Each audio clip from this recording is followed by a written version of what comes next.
Hi everyone, I am back for the third in my book club series on how to manifest. So I have been reading through with you all this lovely book, Manifest: 7 Steps to Living Your Best Life by Roxie Nafousi. Now, for anyone that hasn't watched book club number 1 and book club number 2, I strongly suggest that you go back and look at those because I'm reading through the book in order. And as I've said before, just a quick reminder for anyone joining us the first time, the reason for me doing this is manifesting is a very big part of my life, along with meditation. So I wanted to share this with you because I strongly believe the more we incorporate some of these brilliant tools into our daily habits and daily life, the better things become with us. And then my daughter found this lovely book and I thought it was so clearly explained, so much better than I could do it, that I thought, why not read through it with you? And people have been buying the book and following along. And so I'm reading through section by section, making a few comments of my own along the way. And it's really great to have you all joining us. Now, as I've said before, this is not, my glasses will skew over. This is not a substitute for you buying this book because my purpose and intent is to raise consciousness through curiosity, to try new things, or if you are already a manifester, to get back into the habit of doing it regularly, because these things, it's all very well knowing about it, but you've actually got to do it as well. So what I'm hoping is this will encourage you to buy your own copy of this book and support the lovely author, Roxie Nafousi, because when we vote with our money, we really are supporting ethical people, ethical companies who are trying to make the world a better place. So if you haven't seen part 1 and part 2, this is the third one in my series, please go back. And today I'm starting on step 2, which is removing fear and doubt. Fear and self-doubt have always been the greatest enemies of human potential. Quote by Brian Tracy. The most important thing to understand about manifesting is this: you do not manifest from your conscious thoughts alone. You manifest from your subconscious beliefs about what you deserve.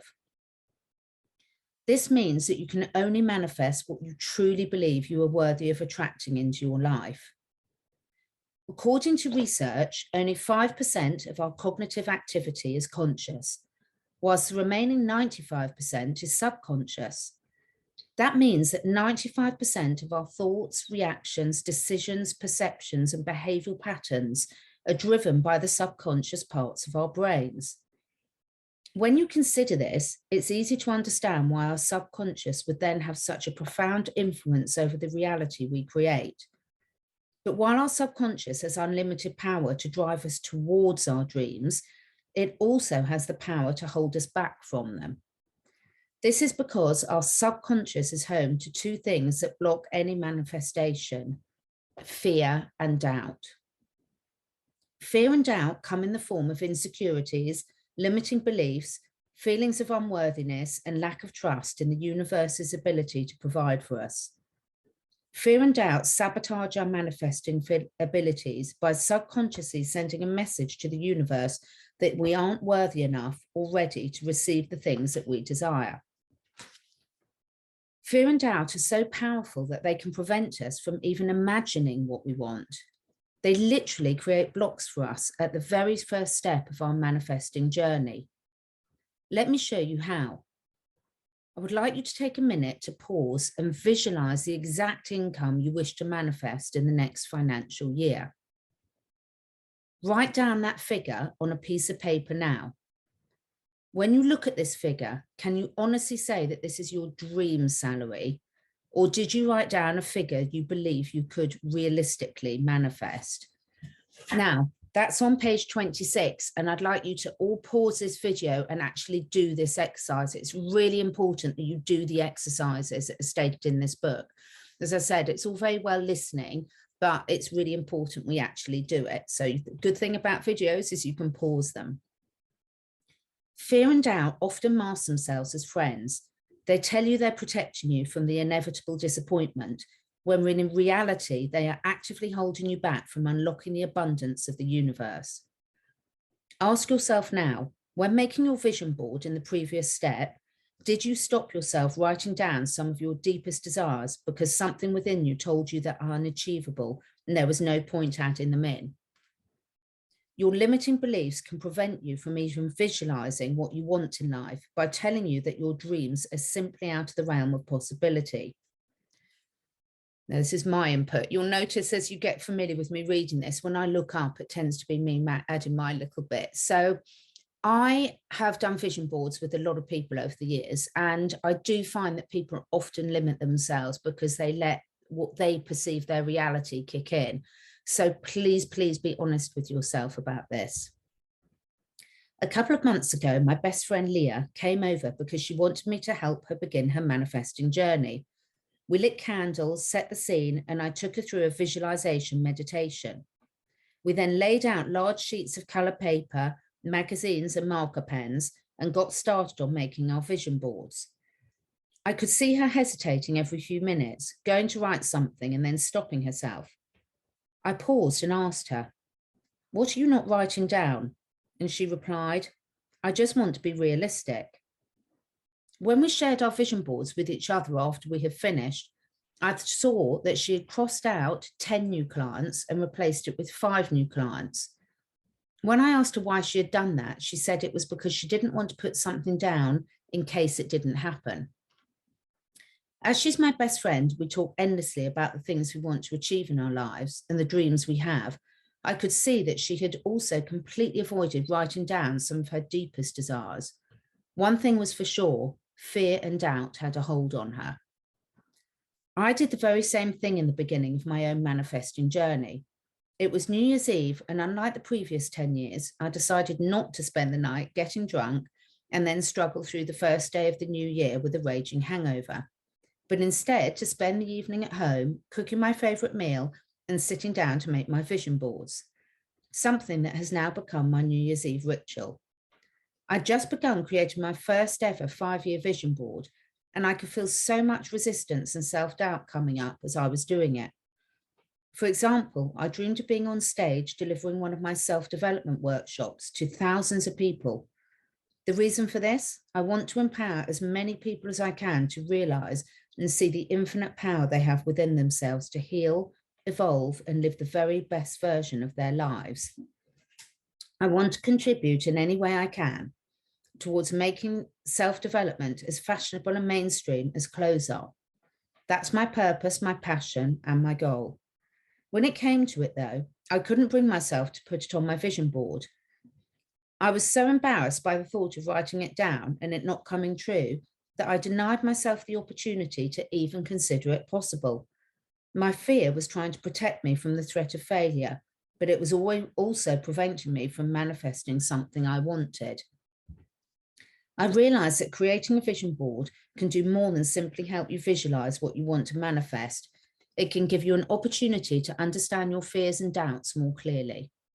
Every time you hold yourself back from writing something on your vision board, ask yourself, why am I holding back? What limiting belief is driving that?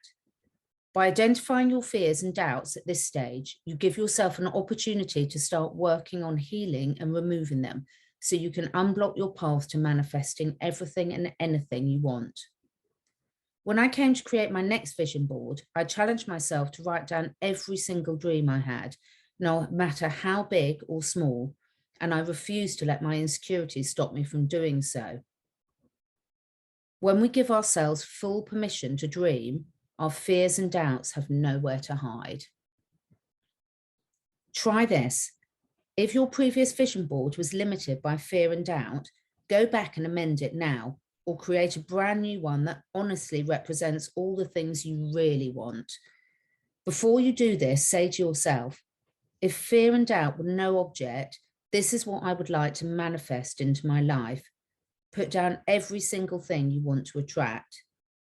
Dream big and don't hold back. So it's really important that you pause the video here and go back and look at your vision board and recreate it or add to it if you feel that you've been holding yourself back. I really can't express to you how important that is and how satisfying it is and how exciting it is when you do it. So pause here if you need to and go back and do that exercise. To manifest anything into your life and to do so effortlessly and effectively, you must believe you are worthy of having it. Read that again. So I will. To manifest anything into your life and to do so effortlessly and effectively, you must believe you are worthy of having it. Read that as many times as you need to make sure that goes in. For example, let's imagine you're an artist and you want to manifest successfully selling your artwork. You can visualize yourself displaying your art at a gallery you love, and you can imagine exactly how it will feel to sell your work.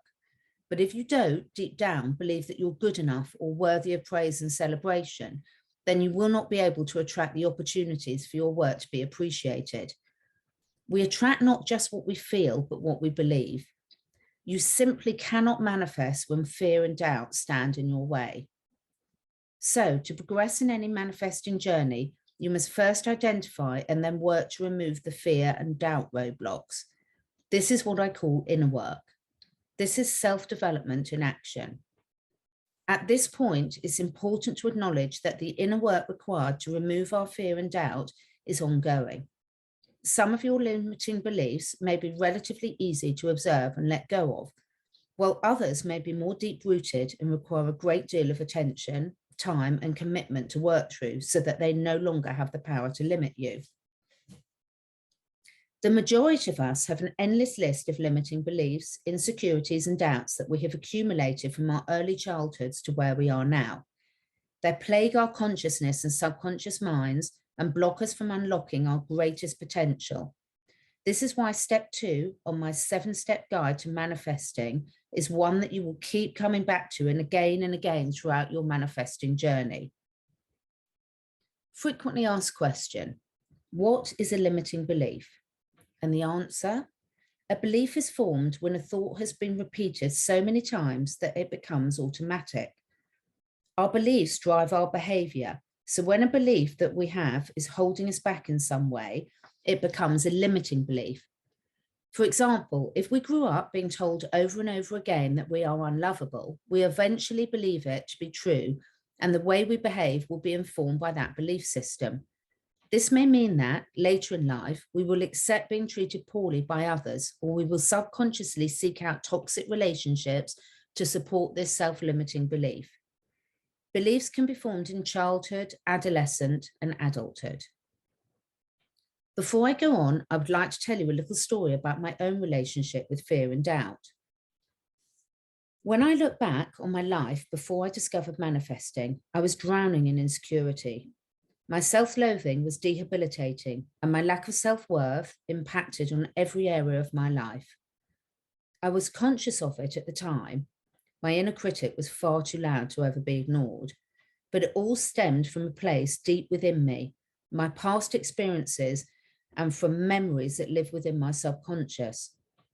My own journey to removing fear and doubt was the most valuable and profound I've ever been on. It's a journey that is still ongoing, and I continue to work on this step every day. I've become acutely aware of my thoughts, and when fear and doubt begin to speak, I take a moment to catch them, consider where they're coming from, and then take immediate action to heal them, using some of the tools I'm going to take you through in a moment. One of the many limiting beliefs I held was this: I would never be successful in my own right. Growing up, I'd always wanted to ensure that I would have financial stability in my life. Like many people, I wanted to feel comfortable in a home that I loved, and I didn't want to have to worry about paying bills or providing for my children. But I grew up believing that in order for that to happen, I would need a husband who could provide that for me. I told myself I wasn't capable enough or intelligent enough to become a successful and financially independent woman in my own right. Then, at the age of 21, I fell madly, deeply, head over heels in love with someone 25 years older than me. I was completely besotted with him, and the 2 years we were together felt, at the time, like a fairy tale. He made me feel so safe and adored, and he imparted so much wisdom to me and taught me so much, which shaped the person I've become today. But he was also an incredibly successful, wealthy man, and he provided me with a certain lifestyle that I would not otherwise have experienced at that point in my life. This reaffirmed my limiting belief that I needed someone else to support me. I began to place all my value and self-worth in him, and when the relationship ended abruptly, I was devastatingly heartbroken and suffered a complete loss of identity. In truth, before I discovered manifesting, I used all my romantic relationships to make myself feel validated. In my mind, I was only ever as good as the man I was with, and my self-worth was always directly related to the person I fell asleep beside. At the time, I was totally unaware that I was stuck in this pattern, but unsurprisingly, all those years I made virtually no money myself. I was unable to secure jobs, and I had no direction, purpose, or motivation. My own fears and doubts prevented me from manifesting any work or financial independence and from stepping into my own light. Shortly after I discovered manifesting, as I described earlier, I met Wade, the father of my child and now my best friend. This time I had met someone who was my equal and not someone I looked to for validation or someone who would enable me to escape my own world by bringing me into theirs. Instead, Wade offered me something so much more magical: unparalleled emotional support, unconditional love, and the freedom to be completely and utterly myself. I believe that meeting Wade was one of the best things that ever happened to me, not just because of our beautiful son, but because I don't think I would ever have been so driven and focused on building my own career to the place it is now without him by my side, helping me to see that I was enough. As I began to manifest more and more, I finally realized that I was completely able to provide myself with all the financial stability and validation that I dreamed of. I didn't need anyone else to provide it for me. I knew that the only things that had ever held me back from having it were fear and doubt. Fear that I wasn't smart enough, worthy enough, or good enough, and a subconscious doubt, influenced by both my upbringing in the media, that it was possible for a woman to carve out a successful career for herself. I worked through each fear and doubt and committed to healing it. Between 2018 and 2020, my income increased tenfold. Now, as I write this, I'm proud to say I've provided myself with all the financial stability I dreamed of as a child. I can take my son on holiday, I can pay my bills without worrying, and I can spoil the people I love most. The power was always within me. I just had to unlock it first. Identify fear and doubt. When you look at the things that you want to attract into your life, you must first commit to being open and honest with yourself in order to recognize what fears and doubts you currently have about being able to manifest them. Start by asking yourself some questions. Do I really believe I am worthy of it? Do I really trust that I would be able to handle it? Do I really believe it's possible for me? What insecurities do I currently have surrounding this? What limiting beliefs are holding me back? I invite you now to take a moment to think about just one thing that you want to manifest. See it clearly in your mind's eye, and then spend a few minutes trying to identify what fears and doubts come to your mind when you think about really having it. Try to identify as many as you can and write them down in the space below. Now, what I like about this book, which is why I've got my own copy and my daughter's, is there's little reminder boxes and exercises and space to do them throughout the book. So I would really encourage you to be honest with yourself and do that. Note, however quiet the inner voice is that keeps you from fully believing in yourself, bring it to light and write it down. Even if your thoughts feel irrational or unreasonable, write them down. Acknowledging each detail of your fear and doubt will only empower you to let it go. So here I want you to take a pause and do the exercise on page 33, which is writing down what you want to manifest, and then honestly writing down what fears and doubts you have around this. Take as long as you need to do that exercise. So just pause here and make sure you do that exercise before moving on. It's really important. Take a look at the fears and doubts you've just identified and understand this. It is these limiting beliefs and insecurities that are currently holding you back from living your best life. The more aware you become of them, the less power they hold over you. Awareness is always a starting point for any self-development journey. Simply by completing that exercise and identifying your limiting beliefs, you've already begun the process of healing them. I suggest that you repeat this exercise for every single thing that you want to manifest, or at any point when you feel stuck in your manifestation, to help you recognize your current blocks.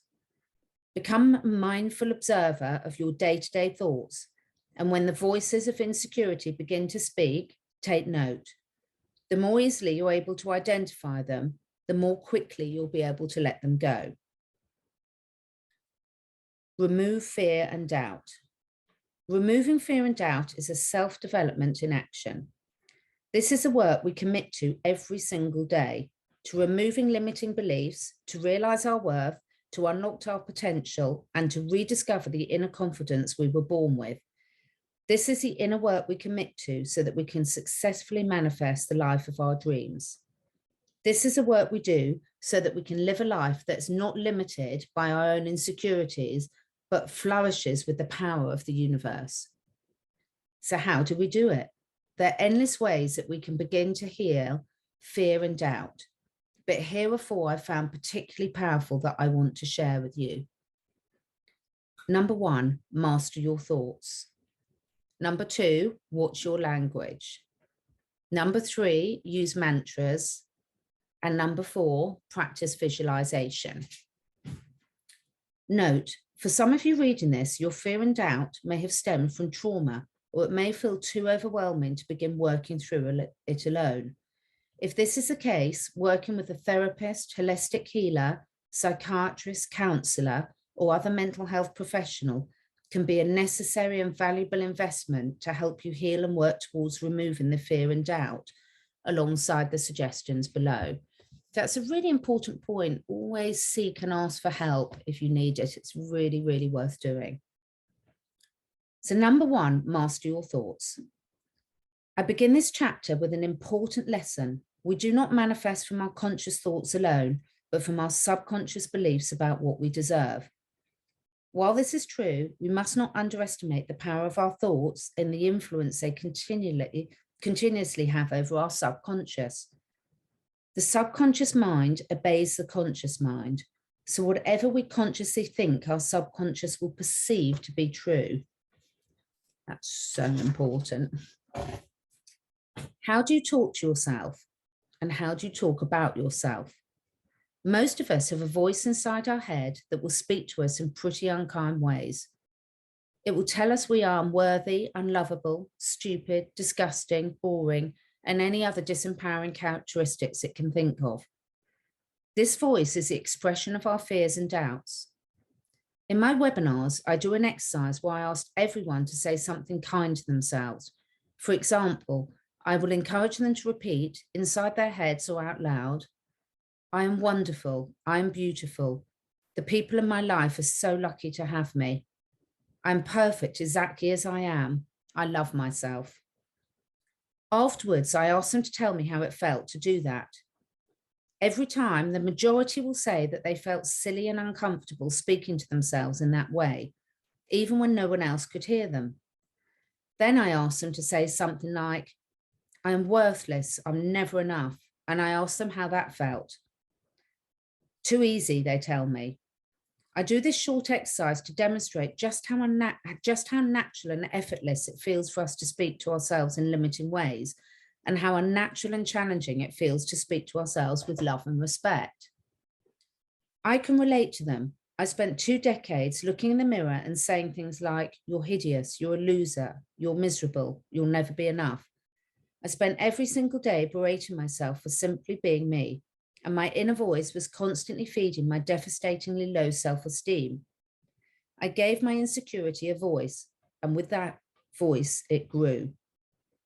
There came a point, though, when I simply was exhausted by it all, and I just didn't have the energy to inflict that verbal abuse on myself any longer.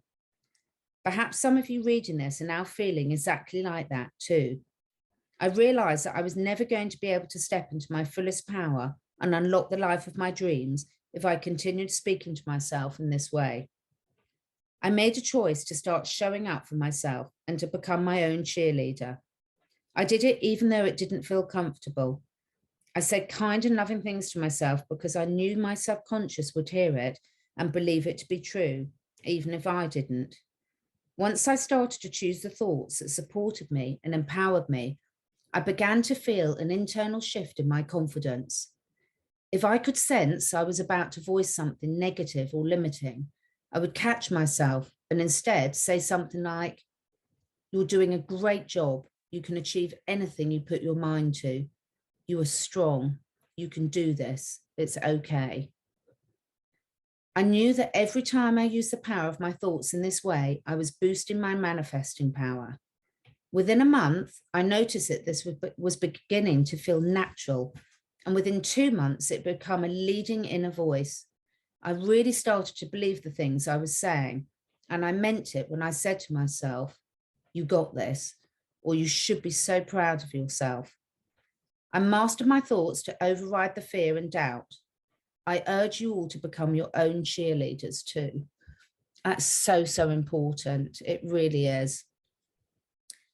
If we know that our subconscious is driving us I'll start that bit again. If we know that our subconscious is driving us to our manifestation, then we must use our conscious minds to influence our subconscious beliefs.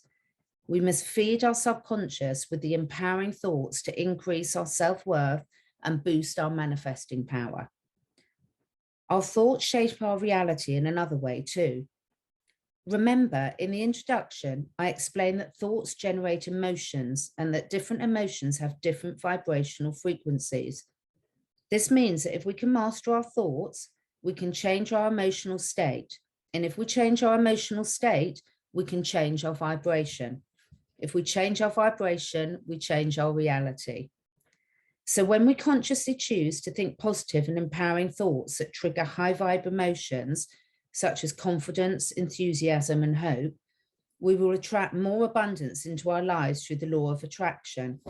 However, if we allow fear and doubt to express themselves continually as a negative voice or an inner critic, they will lower our self-worth, trigger low vibe emotions such as fear, shame, despair, or worry, and block our manifestations. We can only have one thought at a time. I remember hearing that for the first time and wondering why something so obvious had never occurred to me before.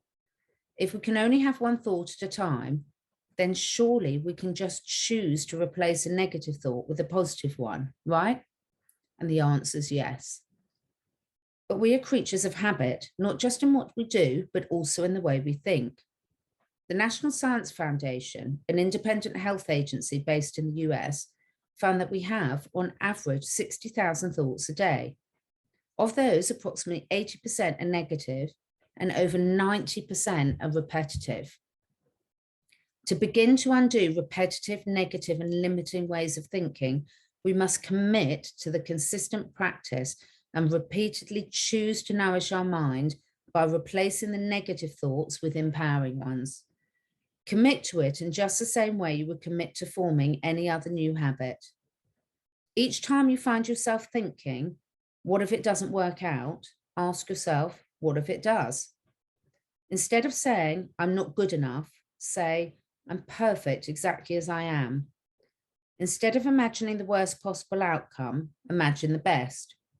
Remember, you have the gift of choice, so choose a thought that pushes you forward rather than one that holds you back. Do not allow negative thoughts to roam free, unregulated and unmanaged. Take ownership of them and start to practice managing your thoughts so that they can work for you rather than against you. As well as replacing thoughts, we can also work towards removing our fear and doubt by reframing our perspective. No matter what we experience, we always have an opportunity to choose which lens we view it through. The perspective we tend to choose it is usually dictated by our general mood, our expectations, our past experiences, our belief systems, and our self-worth. This is why two people can experience the exact same situation, but perceive it in very different ways. For example, have you ever been in a restaurant with a friend, and when you leave, one of you says that it was a perfect evening, whilst the other felt the restaurant was too loud, the food was average, and the staff were inattentive? Or have you ever had an email from a colleague when you were in a bad mood and felt personally attacked and completely infuriated by them, only to reread it the next day and realize that you had totally misinterpreted their tone? Our perspective is informed by many external factors, but we always have the power to choose one that will serve us. In fact, reframing my perspective is a technique I use most frequently to overcome any fear or doubt that creeps in throughout the day. Whenever I sense myself starting to worry or doubt something, I pause and see if I could offer myself a new perspective. For example, I called my sister just last week to tell her how disappointed and upset I was that an article I had written had not been published. My inner critic was trying to convince me that it was because my work wasn't good enough and that the editor had decided she didn't want me writing for their publication anymore. After voicing this out loud, I remember I had the opportunity to choose a different perspective. Instead, I chose to focus my thoughts on how proud I was to have written the article and how grateful I was to have asked at all. I came up with 3 alternative scenarios as to why the article had not yet been published, none of which had anything to do with me. The editor hadn't seen the email, they had other articles they needed to publish first, and they had decided to take a different direction with the piece. In a matter of minutes, I moved away from my negative perspective and embraced a more liberating one. My article was published the very next morning.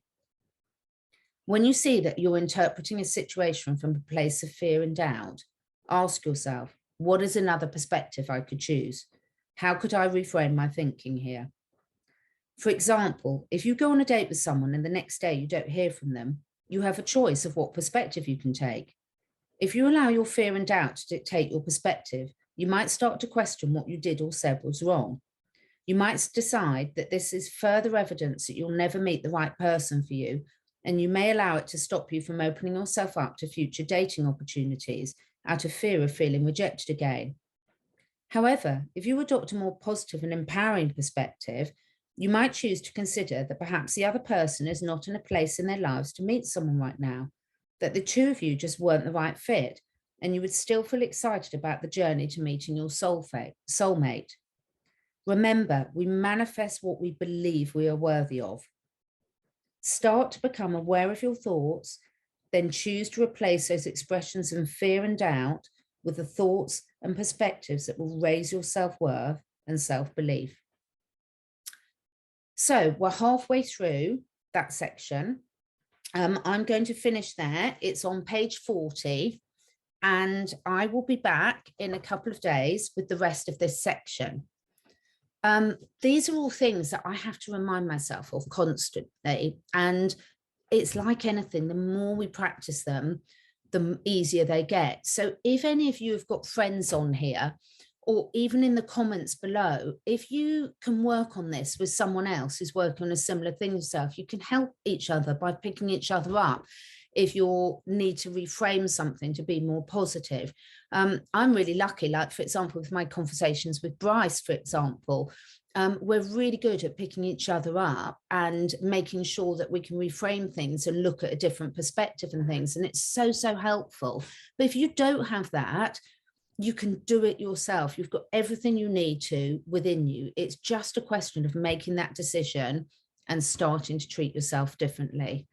So thank you so much for listening today. Please do let me know how you're getting on with this, with all these exercises in the comments below. And I've loved on the previous videos to see how supportive to each other you've all been in the comments. So thank you so much. I'm really enjoying this because for me, each time I go through this, it's a reminder for myself. I pick up different things each time. I think, okay, I've let this slip. Let me get back on top of that. So I'm going to be going back and doing these exercises, and I will see you next time. Thank you all for watching or listening.